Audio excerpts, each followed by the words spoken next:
My name is Mira, and I was only 21 when I became a wife.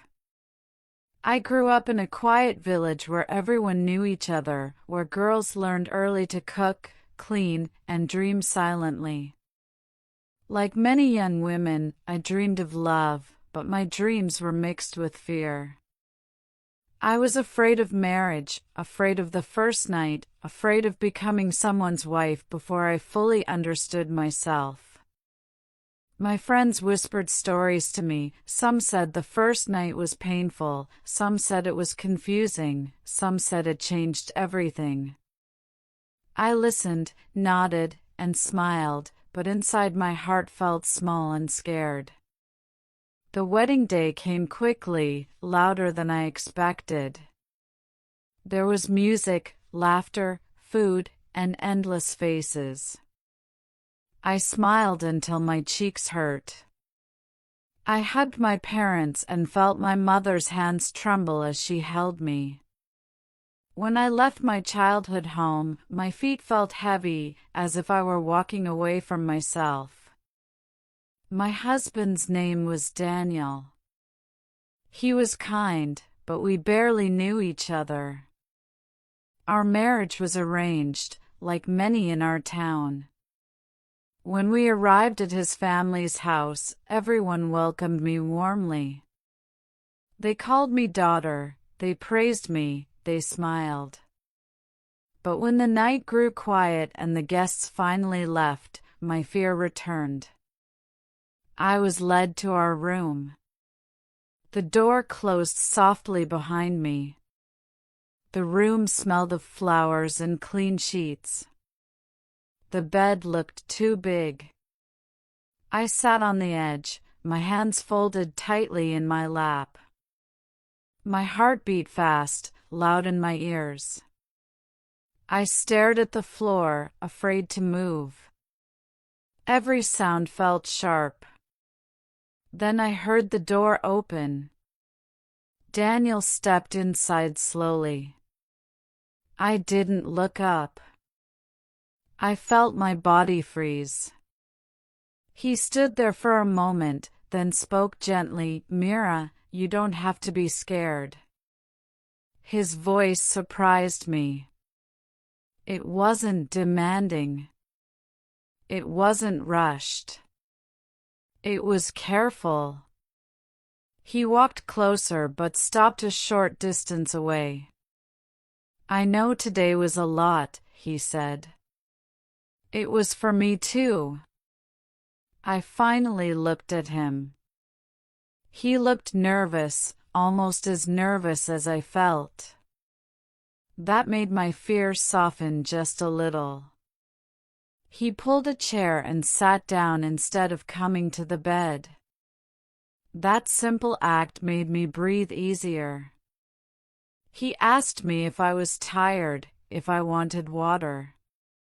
When he handed me the glass, our fingers touched, and I flinched without meaning to. He noticed and pulled his hand back immediately. "I'm sorry," he said softly. I should have asked. No one had ever apologized to me for a touch before. My eyes burned with sudden tears. He noticed and looked worried. "Did I do something wrong?" he asked. I shook my head. "No," I whispered. "I'm just scared." He nodded slowly, as if he understood something important. "So am I," he said honestly. "Marriage feels big. Bigger than people tell us." We talked then, not about love or expectations, but about simple things.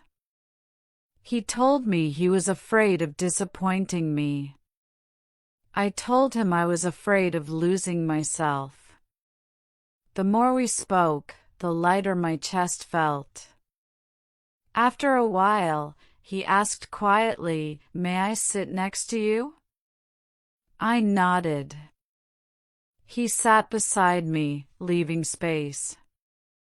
He didn't touch me. He just sat there.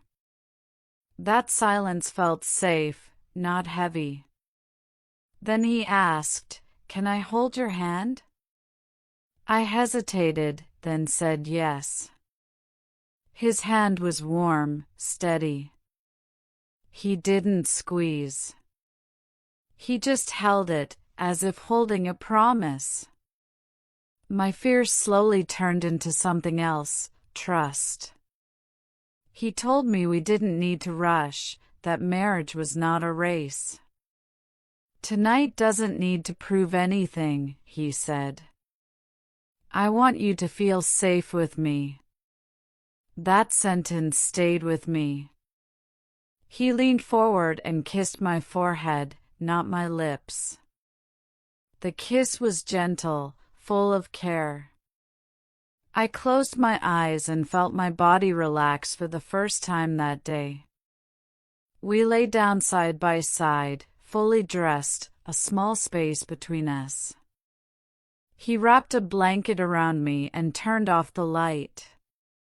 In the dark, I listened to his breathing, slow and calm. It made my thoughts quiet. After a while, I moved closer on my own.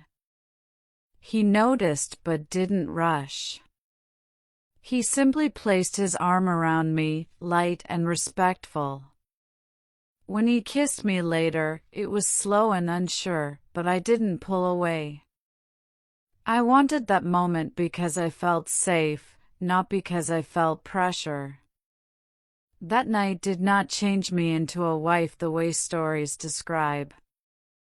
It changed me into someone who understood that love begins with patience. When I think back to that night now, I don't remember fear anymore. I remember kindness. I remember how trust was built one small moment at a time. I want every woman to know this. Your first night should never be about fear or duty. It should be about respect, choice, and safety. And I want every man to know that gentleness is strength. Love does not start with desire. It starts with care.